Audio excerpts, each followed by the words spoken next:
Popularly called Oloye, Dr. Olusola Saraki died 10 years ago.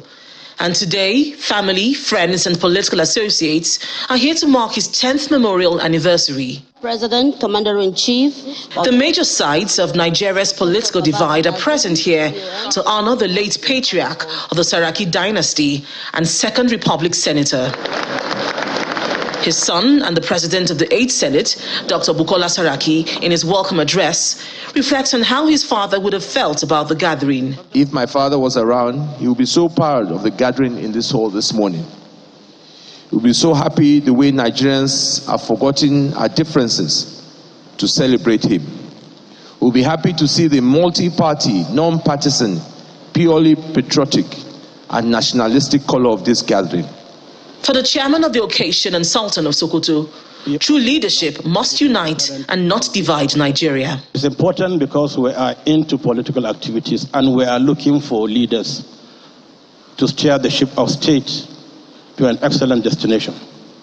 So we must look at who a leader should be, what a leader should not be, what we should do as followers to ensure we have a good leader. If you have good leaders, you have good followership. If you have bad followership, you have bad leadership. Because we know the importance of pricking people's conscience, telling them what to do and how to do things. Because Sheikh Uthman Danfodio said, conscience is an open wound. Only truth can heal it. So we have to tell our leaders the home truth.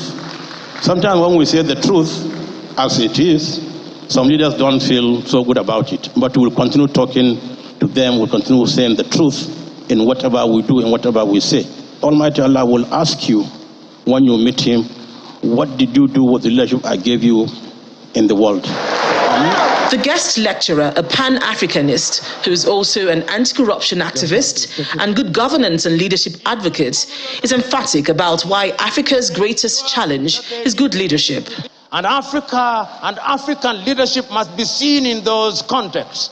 There are those in many African countries who have allowed themselves to be acolytes of the neo-colonizers and to the detriment of the continent of Africa.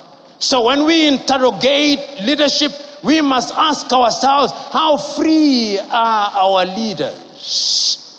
How free are our politicians from external influence? But is that an excuse? No, it cannot be an excuse.